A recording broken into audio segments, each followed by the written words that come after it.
हरे कृष्ण. श्रीमद भगवद गीता जशी आहे तशी, अध्याय 11. अध्यायाचं नाव आहे विश्वरूप दर्शन योग. 17वा श्लोक वाचायला सुरू करत आहोत. त्याआधी श्रील प्रभुपादांना प्रार्थना करूया. हे श्रील प्रभुपाद, आम्ही भगवद्गीता हा ग्रंथ वाचून समजून घेण्याचा प्रयत्न करीत आहोत. त्यासाठी आम्हाला आशीर्वाद द्या. धन्यवाद प्रभुपाद.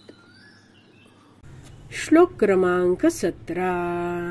किरीटिनं गदिनं चक्रिणं च तेजो राशिं सर्वतो दीप्तिमन्तं पश्यामि त्वां दुर्निरीक्ष्यं समन्तात् दीप्तानल अर्क द्युतिम अप्रमेयम्. भाषांतर. तुमचे रूप अत्यंत तेजपुंज असल्याने ते पाहणे कठीण आहे.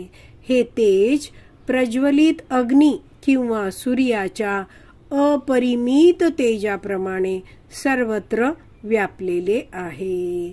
तरीही अनेक मुकुट, गदा आणि चक्रांनी सुशोभित झालेले हे कांतिमान रूप मी सर्वत्र पाहत आहे. तर शब्दशः अर्थ बघूया आपण. किरीटिनम, मुकुटधारी.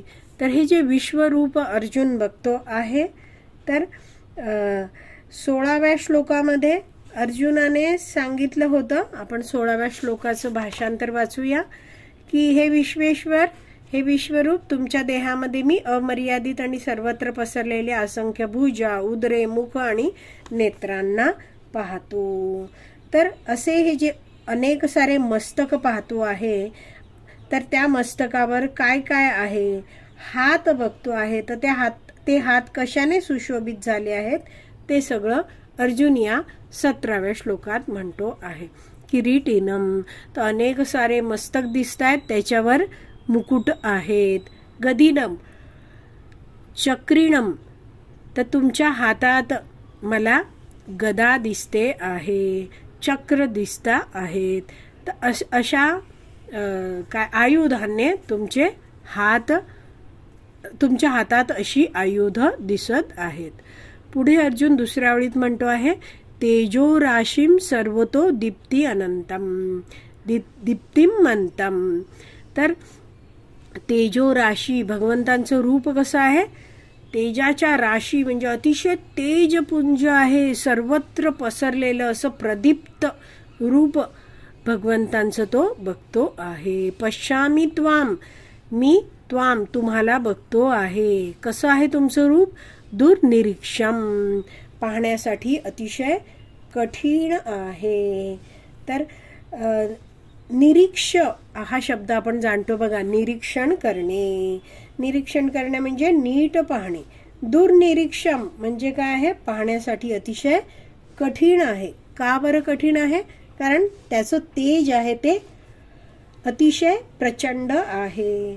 तर या विश्वरूपाच्या तेजाबद्दल वर्णन करताना संजयाने 12व्या श्लोकात म्हटलं होतं. आपण 12व्या श्लोकाचं भाषांतर वाचूया.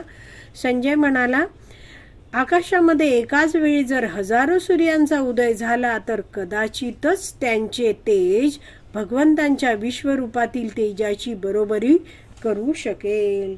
तर अशा प्रकारे हजारो सूर्य जर एकाच वेळी उदित झाले तर कदाचित त्या सर्व सूर्यांचं एकत्रित तेज विश्वरूपाच्या तेजाशी बरोबरी करू शकलं असतं.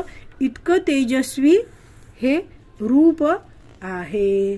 तर आपण जाणतोच की जर आकाशात आपण वर बघितलं दुपारचा सूर्य, तर डोळे आपण उघडे ठेवू शकत नाही. का बरं. कारण की अतिशय तेज सूर्यातून बाहेर पडत असतं. आणि इथे तर 10,000 सूर्यांच्या तेजापेक्षाही अतिशय जास्त तेजस्वी असं हे विश्वरूप अर्जुन पाहतो आहे. आणि ते अर्जुनाला पाहण्यासाठी कठीण का वाटतं आहे याची आपण कल्पना करू शकतो. कारण ते किती तेजस्वी असेल. तर अर्जुन पुढे म्हणतो आहे आपण चौथी ओळ बघितली तर दीप्त अनल. दीप्त अनल म्हणजे काय? प्रज्वलित अग्नी. आणि अर्क म्हणजे सूर्याचं. द्युतिम अप्रमेयम. तर असं जे सूर्याच्या अपरिमित तेजाप्रमाणे किंवा प्रज्वलित अग्नीप्रमाणे अप्रमेयम सर्वत्र पसरलेलं, अप्रमेयम म्हणजे असीमित असं रूप भगवंता मी तुमचं पाहतो आहे.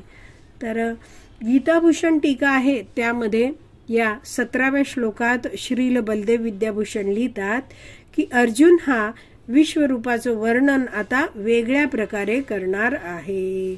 तो म्हणतो, भगवंता तुमचं हे रूप दुर्निरीक्ष आहे, पाहण्यासाठी अतिशय कठीण आहे. मात्र तुमच्या कृपेने मला दिव्य चक्षु प्राप्त झालेले आहेत आणि म्हणून मी तुमचं हे प्रखर तेजस्वी असं रूप आहे ते पाहू शकतो. हे रूप दुर्निरीक्ष आहे का? कारण विश्वरूपाचं तेज आहे ते प्रज्वलित अग्नी किंवा सूर्याच्या अपरिमित तेजाप्रमाणे सर्वत्र पसरलेलं आहे. सर्व दिशांना ते पसरलं आहे. त्यामुळे ते रूप आहे ते असीमित, अपरिमित, अप्रमेय असं आहे. म्हणजेच त्याचं मोजमाप करणं शक्य नाहीये. तर या 17व्या श्लोकाला तात्पर्य नाहीये. आपला वाचून पूर्ण झाला आहे. तर आज आपण इथेच विराम देऊया. श्रीमद भगवद गीता की जय. श्रील प्रभुपाद की जय. हरी बोल.